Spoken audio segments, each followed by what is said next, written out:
All right, welcome to Black Men Speak. I'm your co-host, J.R. Stewart. And good evening, everyone. This is your co-host Tommy Duncan. Happy Wednesday. Yeah, happy Wednesday, happy Christmas, happy New Year's in a couple of days, and happy holidays for all the other holidays that somehow we didn't mention. I want to thank everyone for coming to join us. I know that you have choices, and we appreciate you making a choice to come join us. We're here every Wednesday, 9 p.m. Central, and a big shout out to Liquid for providing our theme music. The chat line is open, and the phone line will be open. This is open now, so please come join us in multiple ways. All right, Tom, where we're going to get started today? Well, we have a couple of things that we need to come to task on, Jimmy. Of course, if nothing else, first and foremost, we want to talk about Kwanzaa. We are in the latter half of the Kwanzaa celebration that started, of course, on the day after Christmas, which is December the 26th, going through January the 1st. So And that so we would have want to been talk. Saturday.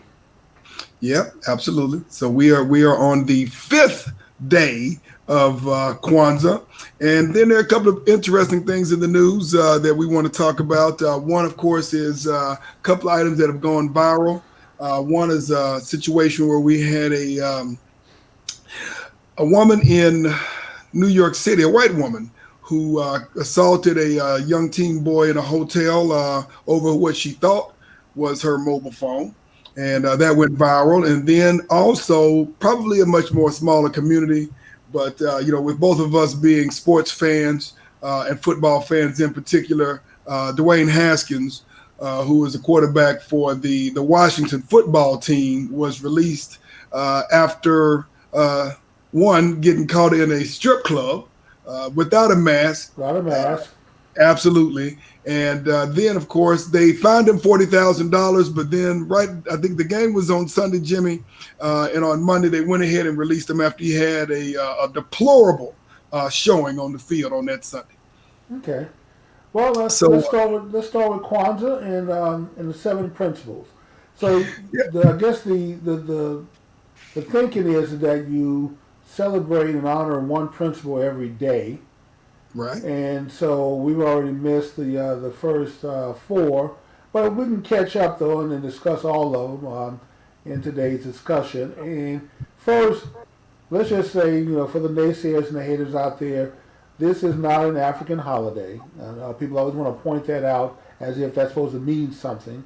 Um, it doesn't, but it's a set of principles that I think we can all agree, Tom. I mean, there's nothing destructive, there's nothing nefarious, there's nothing bad about any of it. If you want to follow these principles and make yourself a better person, then I'm all for it. Absolutely, Jimmy. I mean, the thing about it is that the principles and the history and the background are definitely centered in African culture. But the principles, as you mentioned, are really anything that anyone can really use. Really, any culture can embrace. But this was really created by Maulana Kalinga back in 1966. For a holiday that our community could embrace and based upon our principles and those of our ancestors. And so the first day, of course, December the 26th, was Umoja, which is unity, starting with self, but focused on family, community, and the nation as a whole, and Yes. bringing together our race. That would have been Saturday, since Christmas on Friday. The second principle was Kuji Chagulia, which is self I'm glad determination. you put it out there, man, because I would not been able to pronounce that one. Yeah, Self yeah. determination. Yeah, and this is really when you speak to self determination, you're talking about building your own. And we've talked about this on a lot of different occasions, Jimmy. Not allowing another group of people to determine your destiny, brand who you are, and determine what your goals and your priorities are, but to be self based and to basically create your own destiny. And so that's extremely very important Well, it principle. is important, Tom, and I would imagine that what was going on during the '60s is still going on today. We do not have control over our branding, and we're going to get to Absolutely. that when we start talking about some of the other videos. So, so go ahead. The Oh, third no, one. absolutely. Quite frankly, Jimmy, what was going on in the 60s was also going on in the 1920s. Yeah, well, unfortunately, we made very little progress. But I think there was, when you look at the landscape, Right. there had to be a driving force that would cause someone to go through the effort of trying to put this together.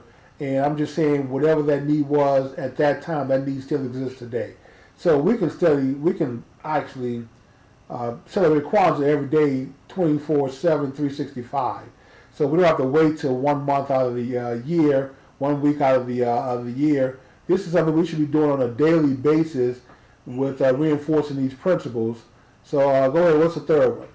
The third one is the principle of Ujima, which is collective work and collective responsibility. But really, what this means is, really building a sense of communalism, which is an African centered principle, as opposed to just thinking about me, thinking about we, things. And this is especially probably resonates most with folks who have a family, who have responsibility for children, but thinking at a broader level, because it's not just your household you should be thinking about, but your community and your Well, that's neighborhoods. true, Tom. And Marcus Garvey tried to do his best to push this principle out of people coming together and working together and accepting responsibility for the community. But that once again has been destroyed also. I mean, Well, we are if this was biblical, if you want to equate this to the biblical narrative, we be in Revelations right now. We be in the last days. There's been so much destruction heaped on the black community. Some of it we've gone along with far too much. Some of us we've been tricked by the devil into doing. But it is what it is, and we've talked about this enough time that we have to come together at some point and fix it. absolutely. We can blame others for doing it to us, but at some point, those who have a little something and a few brain cells that work collectively need to come together and start working on our problems. Absolutely. The next is the fourth principle, which is the principle of Ujama, which is cooperative economics, building your own economy, opening your own stores, doing for self, doing what any other responsible group of folks, we're going to do in terms of being able to do business with one another, not at an individual level, but at a collective level, Well, being Tom, able to we have to get past hair care and barbecue, man. yeah, this is true. I mean, I mean, there are other goods and services that our people need that the black middle class and the black upper class should be coming together to deliver to these communities, and we don't. So is there anything else? Can we do anything besides hair care and barbecue? Are we well, sports, entertainment, hair care, and barbecue? Those are the four areas that we're limited to. well, the really the foundation of any community is being able to feed itself, to be able to house itself, and being able to clothe itself. But you at the end of the day, our ancestors, used to own quite a bit of land, Jimmy, and Yes. used to produce a lot of crops, a lot of food, and of course, a lot of this, Jimmy, was in the South. Unfortunately, due to quite frankly, white supremacy in the South, a lot of that land was stolen. Nowadays, with some of the older generations who are dying off, who were able to maintain some of that land. Unfortunately, some of them been able to maintain it, but some of the younger generation don't really understand the value of that land, being able to do something with it. A lot of them are selling it, and that land Tom, is well. they are selling the land off. I would love to say it was white supremacy that was the major cause, but a lot of our people just sell things off because they don't understand the value of it. But you're absolutely right. I mean, my grandmother owned 9 houses that she worked and saved every little penny she had, a restaurant and a couple of other businesses. And one by one, Tom, with 5 kids who survived the fire, I mean, she had 9, but 5 survived. And how do you end up losing every piece of property that she had worked her knuckles, skin to the bone to acquire, and your kids don't have enough good sense to maintain and keep it? So that's the Yeah, story of black people. It is unfortunate, Jimmy. I mean, again, if you don't have land as a people, if you don't have land, you don't have anything long term. Because, with land, you can do anything. I mean, technology is fine, but you must have land. You Right. must be able to grow your own food. You have to have some place to live. You have to have some place to create and run businesses. And so that is the one thing, Jimmy, that we're not getting any more of. It's land. It is a finite amount of space on the earth until we start traveling to other planets and setting up shop there, Jimmy. There's a finite amount of land, It's and you fixed. got to That's hold right. on to it. The fifth principle, which is where we would be today, is Nia, which means purpose.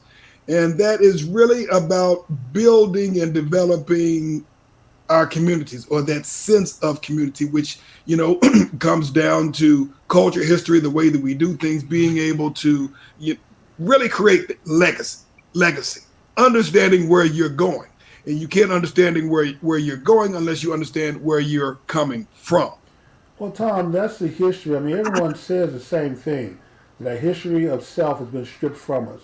Okay, we know this. But what do we do to restore that? Okay, it was done. It was done for nefarious reasons. But every group has a reason, and we're stuck in this group survival mode. So I don't expect groups outside the black community to somehow be looking out for our best interest. I would We agree. have to look out for our own best interest, but we can't have a sense of purpose in of life when we don't know where the hell we came from. We have no sense, and that's all been stripped from us. But we don't do anything to put it back. So as a result, I mean, people don't realize how much they've contributed, how much their ancestors have done, how much they can do if they just simply stop listening to the naysayers who tell them what they can't do. I mean, there's nothing you can't do if you put your mind to it. If you have enough determination, your purpose can be whatever you want it to be. But unfortunately, our kids don't grow up understanding that. They think that they're somehow limited to only being able to escape through sports or entertainment, making somebody laugh, or through slinging dope, being a gangbanger. I mean, it's like our opportunities, even in economic development, how we're so limited to hair care and barbecue. We should be able to do whatever it is we want. Our purpose should be whatever our minds can conceive, and then we're willing to go out there and make it happen, regardless of who wants us to succeed or not. Absolutely. Absolutely. But again, that is how, and I think the brilliant thing about these principles is they actually build on each other. Because when you think, I mean, I think it was strategic, but it starts out with unity. And then all of these things build on each other. But let's get to the sixth principle, which is kaumba, which is creativity. And I guess you could look at creativity in a lot of different ways, but the end goal of creativity is using your own creativity, using your brilliance to be able to innovate and to reinvent things so that you can take what you inherited, build on that, and leave your community, your family, your world in a better place than you got it. Well, Tom, and once again, you're right. All these things do build on, each brick builds on the previous brick, but you can't tap into the creativity that God has given to you and have it exercised in a way that manifests itself in a way where you reach your true potential, unless some of these other things are in place. You can't not know who you are and what your purpose is, but somehow be very creative. Or out here don't have any self-determination. So if you don't have any of the other principles in place, each one of them kind of builds on the next one. So it's hard to be creative when all the other ones are not in place either. Absolutely. And so, again, I'm not saying that these things are done in serial fashion, but they overlap and they have to be done concurrently. But all of them are part of building blocks, I would think, that interconnect with each other. The last principle, the seventh principle, is imani, which is faith, which, is kind of the glue that brings all this stuff together. and that is through faith, which some people may see from a religious standpoint, but really these principles are not religious per se, No, but they're not, Tom. having an undying belief and faith in your purpose, your people, everything that you're trying to do, because you're going to have to overcome some hurdles, you're going to have to overcome some struggles, you're going to have to overcome some pretty serious barriers to reach, especially in our case where we're trying to go. But having an undying faith in terms of where you're going and the people that you're linking up with in order to get there. Well, religious faith, Tom, is where it starts. And hopefully you build on that by having faith in other areas, faith in yourself, faith in what you're doing. It's hard to have that undying belief that you're going to succeed or make things happen or reach your destination. This is what faith is for. Believing in God becomes easy.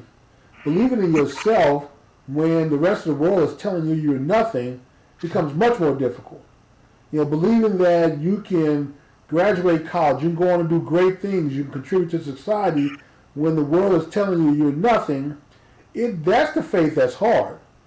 So, but if you can take your faith that you have in God, whatever deity you believe in, and use that to say, hey, if I can believe in God and have absolute faith in God exists and we're working in my life, then I can have faith that I can do some other things also in life. No, I agree with you. I definitely agree with you on that. And, again, the beauty of these principles is that they're cultural beliefs, not specifically religious beliefs. So it doesn't matter whether you're a Christian, whether you're a Muslim, right, whether you don't believe that there is a God. These principles that they built, can be used by anybody regardless of what their so-called faith is, whether they are religious or a-religious. Correct. So okay. Well, we agree, Tom, that we like the Kwanzaa principles. We should be exercising these principles in our daily life. Don't just wait till the day after Christmas to start. This is something that we can apply year-round. It's applicable year-round. So with that being said, with the time we have left, let's talk about these two videos, which we will include the URL to the videos in the description. We didn't get them in before the show, but we will after the show. So let's talk about this first video, Tom. Yeah, this first video is kind of something that happened within the last couple of days. There was this thing went viral. So there was a guy and his son, who were staying at a hotel in New York City. I think the guy was a jazz artist. Yeah, I think the dad was a musician. Right, and they were about to go to brunch, and I guess his son, was going down into the lobby, and this lady, pretty much assaulted him and accused him of stealing her mobile phone. And then the father came down and kind of figured out what was happening and started taking a video of it. It caught about a minute or so of video. But the interesting thing about this is that this is a kid. I think he was just 14 years of age. Dad said he was a really nice kid.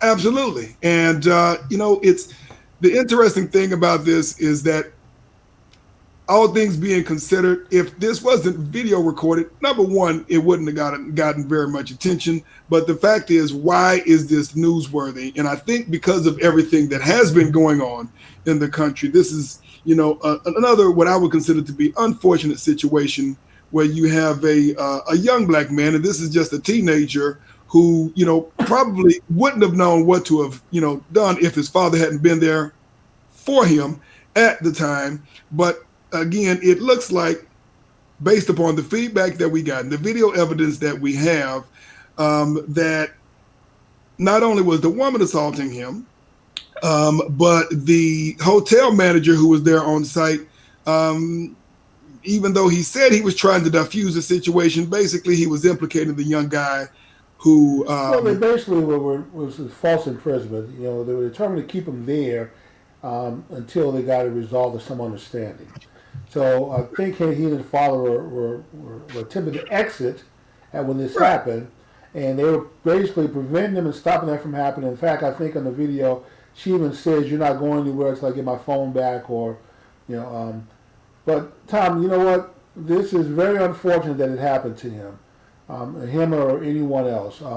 We do have young black men, young boys who are growing up, who unfortunately are doing all the right things, but society will still look upon them as being thugs and criminals. You know, being in this New York hotel, was it New York? Yeah, it was New York City. Okay. New York hotel, I'm pretty sure it's a pretty upscale place. Seeing a young black man unaccompanied, I mean, he was, father wasn't there at the time, all they see is a thug at that point. I'm not sure how he was dressed. I'm not sure what he was wearing, but Jimmy, I mean, I saw some images of the young man in the video. This is not a young guy who had his pants hanging down. This is not a young guy who had grill, on his teeth. This is not a young guy who looks like a thug. This is just a everyday kid who just happens. And to some people, non-black people, they don't. It's hard to make the distinction because they don't know enough about our culture to be able to discern good from bad. But Jimmy, why should they have to try to discern against good and bad? Because enough of our young boys have poisoned the water for everyone. I mean, Jimmy, so we can't sit here and say that we are without blame. We have allowed our culture to be hijacked by the woke thug, wannabe gangsters folks. And so unfortunately, you and I are not thugs or gangsters. But for people who do not understand our culture, they can look upon us and think that we're up to no good. That we have.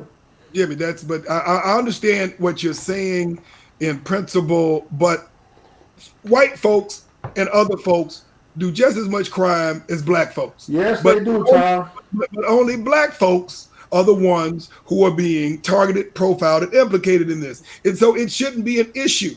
It shouldn't be an issue of not being able to figure out who has good intentions as opposed to who is not. She had no right to assault this young man just because she lost her phone. Well, and that's the problem. She lost her phone. She's looking for a criminal. She lost her own phone. She had no right to be trying to attack some kid because she did not. That is true. And what she did is she made an assumption just because he was now. Yes, if that was a little white, if that was a little white kid, I don't believe we would have been having this conversation. They would not, Tom. She would not. And that's the rest of society also.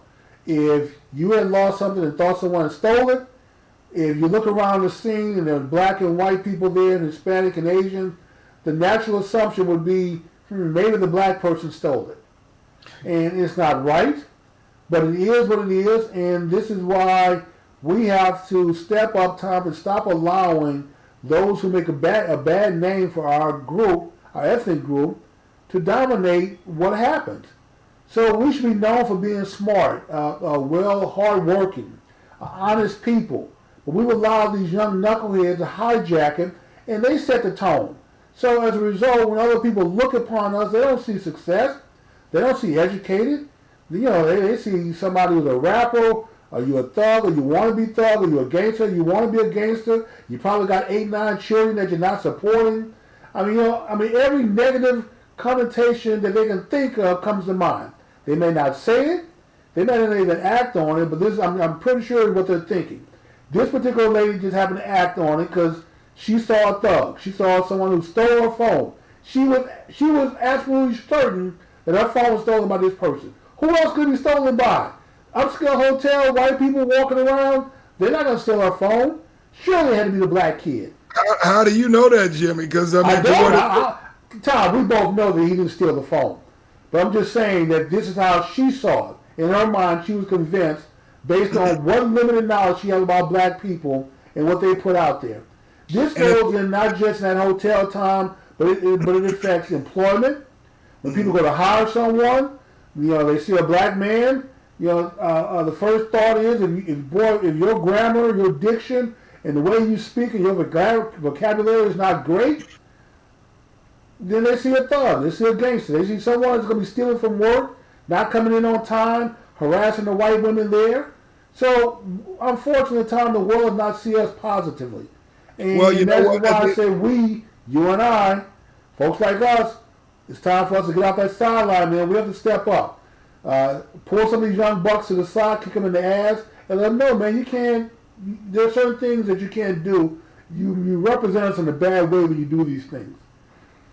Well, Jimmy, I mean, I would say this. There are a couple of things that we're having to address if we're going to unpack this. One is you're correct in terms of the image, because quite frankly, we don't collectively control the shaping and the propagation of our own image. You talked about that with the Kwanzaa principle. That's correct. We could represent 1% of the crime in America, but that 1%, even if we represent only 1%, if somebody else controls your image, if someone else controls how you are contorted in the public, that 1% can be blown up to 20 or 30%. I would agree with you in terms of taking collective responsibility, in terms of ensuring that, when we see somebody out there, and we, quite frankly, can't legislate what good looks like in terms of image, but in terms of what you're doing. So if you see someone, whether it's a young boy or a young girl, if you see someone disrespecting someone of their elders, you see someone stealing, doing something that you know isn't right, you got to check it. You got to check it. True. The problem is you have too many folks, adults, who are afraid of the children. And for good reason, Tom. Some of these kids that you call kids, some of them are grown, they're adults with a kid mind, can be quite dangerous. So, and if we don't have the courage to stand up to them, certainly other cultures are not going to stand up to them. So it's just easier to assume the negative. And certainly when you look at television, look at the movies, you listen to the music, you see the videos, you see these crazy wives of this person, that person, they're all acting a fool with all this drama. Unfortunately, there are no more Huxtables out there, Tom. There are no more. What was the spinoff from the Huxtables? Different World. Different World. Mm-hmm. So there's really no Bill Cosby out there putting out any positive media about black folks. I mean, the best you can get right now is this is a person that works and is not in jail and don't have 9 baby mamas. Jimmy, but still, black man is not depicted in a very positive way. Absolutely. Jimmy, one thing we forgot to do, and I don't know if there's anybody out there who may want to call in, but just in case, folks, if you do want to call in, the line is open. 972-497-2280. Again, that's 972-497-2280. Because I'd like to get your thoughts, that is the listening public, as to what you think, about what it is. I mean, the thing we don't have, Jimmy, is we don't have the leverage of law enforcement on our side. Our communities never have. They weren't built by us. And so therefore, we don't have the leverage of law enforcement on our side, generally speaking. So the question is, what is it that we do to police? What do we do to ensure that, our young people, we are encouraging them, we are really pushing them to be their best? Not that they're all going to be alike, not that they're going to all achieve the same thing, not that they're all going to be billionaires or great musicians or great business owners, but really taking responsibility for our children, because if we don't, guess what? The police officers are, and we see how that's been working out for us, and it never has worked out very well. So since you mentioned the police, it really wouldn't matter in today's environment whether this is our police force, somebody else's police force. The reality is that when you look at the testing, the responsive testing that is done on police officers of all colors, all backgrounds, it doesn't matter. The results are the same. They are when they have to make a split decision, when something pops up and you have to make sure whether it's a friend or foe, whether it's a criminal, whether this person is putting the public in harm's way, whether you have to use lethal force or not, the decision to use lethal force is always quicker when the person is black. Correct. Even in these simulated tests, and that goes across the board. So it doesn't matter if you're white or black, red, brown, it doesn't matter the color of the officer. They all, when they make mistakes like that, they all make the same mistake at the same rate. So that lets me know that it's not like black cops are any better than white cops when it comes to Correct. being willing to Correct. pull a trigger and assume you to be a bad guy and a criminal any faster or slower than a white officer. No, I'm not mentioning the color of the officer. I'm talking about the color of the person who's on the bad end of that bullet. Yes. And so, and for that reason, we have to make sure we teach our kids, Tom, how to de-escalate situations when it comes to officers. Because But how do you? all of them But are in the same condition that when they encounter a black person, that they're more likely to be shot by a black person or have an altercation with a black person than anyone else. So do not fuel that belief. Do your absolute best to de-escalate. These are things we have to teach young boys growing up. It doesn't make you a punk. It doesn't make you weak or soft. It makes you smart to stay alive. Gotcha. But in this case, I mean, the interesting, I think, Jimmy, the hotel itself has reached out to the father of the young man. I believe his name is Keon Harold, to attempt to apologize to him. They are looking at pursuing charges, against this lady who has assaulted this young man. Not because, in my opinion, they're trying to put a woman in jail, but they want to send a message that you cannot just willy-nilly, anytime you make a mistake, blame some young child for it, or some young black woman or some young black man for that matter, just because you're threatened by them or you don't like the way that they look. But that is true, Tom. yeah, there needs to be consequences, because unfortunately, Jimmy, we've seen too many cases where if this was in the wrong place at the wrong time, let's say they weren't in a hotel, let's say if they were out on the street, or let's say if there was a police officer in the street and this young man's father wasn't there, this young man could have easily been handcuffed and taken to jail for doing nothing but... Well, forget going to jail, Tom. 70, 80 years ago, a white woman claiming that a young black boy stole something of her property, he could be lynched. Correct. He going to jail would be maybe the least of his problems. He could find himself with a cross burning in his yard and at the end of a rope. Correct. So, I mean, I don't know what the outcome is going to be. I hope whatever it is, this lady learns her lesson. I don't think she will, because if she's at this point in her life thinking this way, Tom, yeah, I doubt that there's very much that's going to change the way she believes. But I'll tell you this what. I think she just won't act on it or say anything if it happens again in life, but she would certainly be thinking the same. That some black person, this kid must have stolen it because it was here 5 minutes ago, now it's gone. Yeah, there's a black kid in the lobby here. I look around, I don't see any other thugs or criminals or gangsters. He's the only one that I see, so he must have taken it. Absolutely. And so at the end of the day, I don't think they've identified the woman's name as of yet. I'm assuming that will come out. But, if nothing else, it should definitely teach her or anyone else to don't just blame somebody who doesn't look like you. When you think you've lost your phone or you feel like something's happened, you can't automatically just blame it on some black or brown child just because you have some prejudice against them. And most likely, Tom, I mean, let's be honest, most likely the person who took her phone probably looked like her. But Jimmy, she left it in an Uber. She left her phone. Did she? Yeah, she left it in an Uber. So they found her phone. Yes, she left it in an Uber, and she's about to get this kid. God knows what would have happened if the father wouldn't have been there. That is true, Tom. He would have been in serious trouble. Exactly. She left it in an Uber.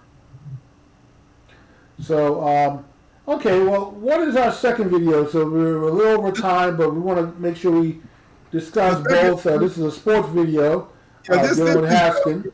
And actually, this was, I believe, on an ESPN show, a post-game show. And I know everybody doesn't watch sports, but it kind of talks to a broader issue. For those of you who, and we're in Dallas, and I'm not a Washington football team fan myself. Same here. But I didn't like this kid when he came out of Ohio State. Yeah, Dwayne Haskins, who was the quarterback, actually he was starting at the end of the year, and then he got benched for Alex Smith, who was a veteran. Alex Smith got injured, and then Dwayne Haskins ended up starting. Exactly, and then this past week, I mean, the unthinkable happened, Jimmy, because I think everybody who was looking at the NFC East, the worst division in the league, was expecting the Washington to be very last at the beginning of this season. Oh Nobody yeah, expected. beginning. Nobody expected them to be competing. And Jimmy, now they are literally at the cusp of getting in the playoffs. The only team from the East, one of the probably the only division again that'll be under 500 going into the playoffs. Well, no And matter who comes out of the East is going to be under 500. exactly. So, at any rate, this guy, who was a talent out of Ohio State, I believe he's from the Northeast near the DC area. And, Jimmy, he's 2 years out of school. He was drafted number 15 in the 2019 draft. First rounder. Lot of potential. And this guy this past week got somebody took a picture of him in a strip club around a bunch of strippers with no mask on. And you got to remember, you have a coach there who's battling cancer. So you got a couple of things. You got a PR issue. You got a health risk issue.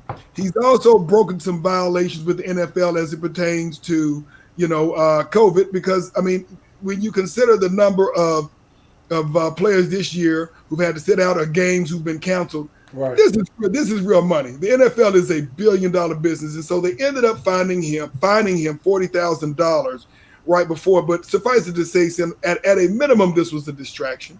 He goes into the game, plays horrible on last Sunday, 0 touchdowns, 2 interceptions, and the next day, of course, he's released. And so Booger McFarland and a couple of other cohorts on ESPN were kind of talking about this issue.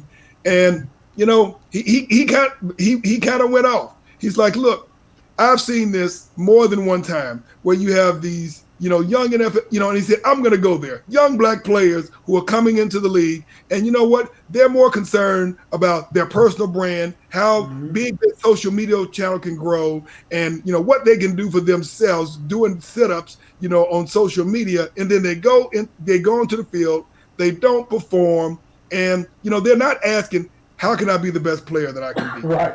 How can I help my team? How can I help my organization get over the hump? And this is a team that's right on the cusp of going to the playoffs in God knows how long. And the question is, I don't think anybody's going to disagree with him in terms of Haskins' performance. But I think when he called out young black NFL players, it caught some people's attention because he kind of made a general statement because he talked about Haskins, but he also talked about the guy who was my goodness. He was a quarterback, number 1 pick. Jimmy, I know you know who he is. I think went to the back then the Oakland Raiders and basically blew his career. Oh, the kid from LSU? Yeah. A big kid. He was a big quarterback. I can't think of his name, but I know who you're talking about. He played college ball at LSU. Absolutely. And the Oakland Raiders drafted him. Now he had an arm time, and when he was at LSU, he could play. Haskins could play when he was at Ohio State. But yeah, he was right, Tom. I mean, totally ate his way out of the league, act a fool. I mean, these are not. I mean, here in Dallas, I mean, we've seen greatness in what it looks like when people are determined. We've seen Emmitt Smith while he was here, determined to become the best running back of all times, or how much work Michael Irvin put into his craft of becoming a great wide receiver. So we understand what it looks like, Tom. The problem is that a lot of these young kids growing up, coming into the league, they get a lot of money thrown at them, got a lot of yes people around them, and they just don't, I mean, they just lose their heads. I mean, they just haven't had any discipline around them while they were coming up, and now they're totally free, all these yes people, they just don't know how to behave. Yeah, Jamarcus Russell, that's who it is. That's who it was, yes. And Jimmy, I remember him, man. And I think, I mean, he does have a point.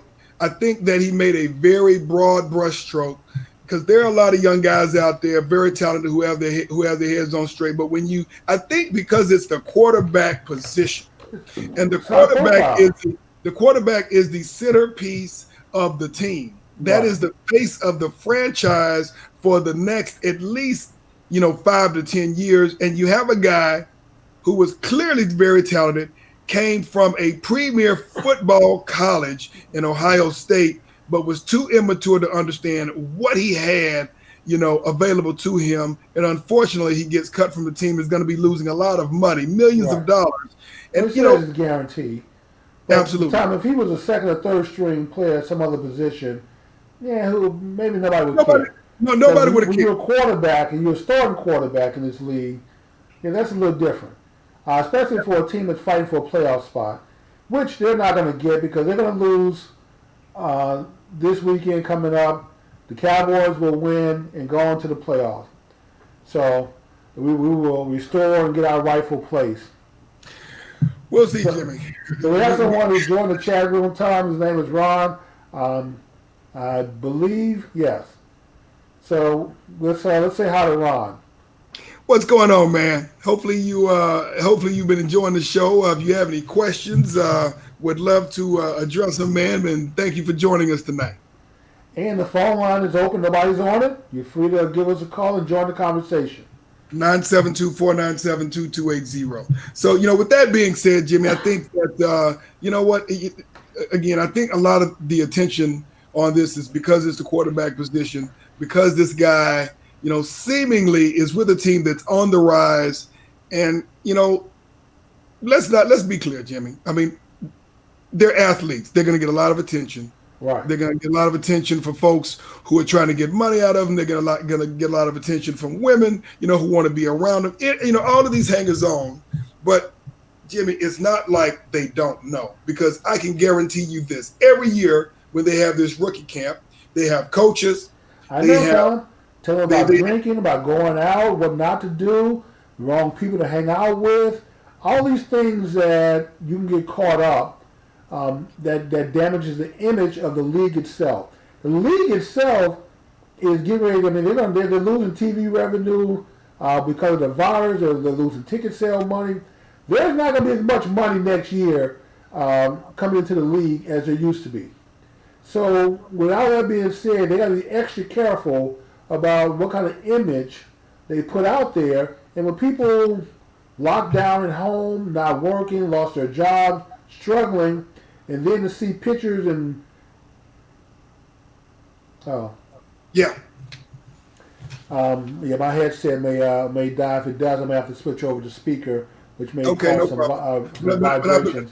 But I believe, Jimmy, this is an unfortunate case, where you have a young man with a lot of talent, but not a lot of responsibility. Because the thing about it is, you know what? They need to parade him out there. Make him an example of what not to do when you get into the league and you get the big contract and you're making money. right. And the thing about it is, this is a situation, Jimmy, where you have a guy who only, and again, this is, I think, was McFarland's point. He's only thinking about himself. He's not thinking about his family. He's not thinking about the school he represents from college. He's not thinking about those kids in high school who are looking up to him and who are, really looking at how he conducts himself. But on the real side, Jimmy, NFL, NBA, Major League Baseball, this is a multi-billion-dollar business. And you don't get a whole lot of chances. You got to understand that going in the door. And I know that at rookie boot camp, guys who have been in the league, guys who have retired from the league, coaches, attorneys, they come to him, they come to the rookies and they talk to them about this stuff. So it's not a matter of him not knowing. It's just a matter of him making poor decisions. Okay. So Jimmy, are you your earbud or your earpiece is about to die out? Yeah, Tom. I'm sorry, guys. My headset died on me. I should have charged it earlier. Gotcha. Well, I'll tell you what, we are right you guys about. are probably hearing me, but I can't hear you, Tom. So let me see if I can switch you over to the speaker. All right. I can hear what you're saying. I apologize, guys, for having to put this on the screen. No problem. And folks, for what it's worth, we are. There you go. We are right at about a quarter to the hour, so we are going to go ahead and wrap up the show anyway. But we definitely hope that you've enjoyed this conversation. And again, this being the 30th of December, we are wrapping up our last show of the year. We certainly hope that you have enjoyed this show, and we'll be tuning in next Wednesday as we do every week to discuss some of the most provocative topics going on within our community and around the country and around the world. We appreciate your support. Of course, if you have not Please like this show. Please subscribe to our channel as we will be starting a new year. And hey, man, 2020 was a wild ride, and we are looking forward to what's going to be happening in 2021. What do you think, Jim? And Tom, we have to do something positive in 2021. So let's stop talking about our issues and problems, and let's come together in unity and start doing something about it. So we have to address some of these issues. Some of this, guys, is not going to be free. We're not going to get out of slavery on a free handout. So we're going to have to pay and work hard for freedom if we're going to have it in this country. And coming together and doing that needs to be our challenge and focus and our direction for 2021. Absolutely. And, So, the free, is someone said a long time ago, freedom ain't free. never is it free, Tom. It's always paid for in blood, sweat, tears, and sometime in life. So someone has to pay the price for it, and we have to be willing to do this time. If we don't do it, and we concede this to the young knuckleheads, then we're going to forever be a lost people in this country. And I'm tired of carrying that mantle, or carrying on my mantle. So I'd like to at least be able to say before I die that I helped in some small way help black folks become free in this country. Yep, right on the principles of Kwanzaa, leaving your world better than you found it. So, okay. Well, Tony, you want to close us out with a prayer and what was I going to tell you? Oh, don't forget to the ancestors. Absolutely. All right, folks, if we could please give us a minute so that we can show some reverence to our prayer. Dear gracious Father God, we come before you. Thank you for allowing us to join together again. Father, we thank you for allowing us to see another day. We thank you for protecting our families, our communities, our great nation. Father, we ask that you would continue to help strengthen us, continue to help us understand the way that has been set by our ancestors whose shoulders we stand on so that we might be here today, Father. We ask that you would continue to keep us focused on the things that you have in order for our future and for our communities. And Father, we thank you and we praise you. In your almighty name we pray. Amen. Let the church body say amen. All right. All right. All right, Jimmy, this is our last show for the year, man. Last show. You have a very safe and peaceful transition to the new year, man. I will. Next week. And we'll see everybody next Wednesday, 9 p.m. And we're out. All right.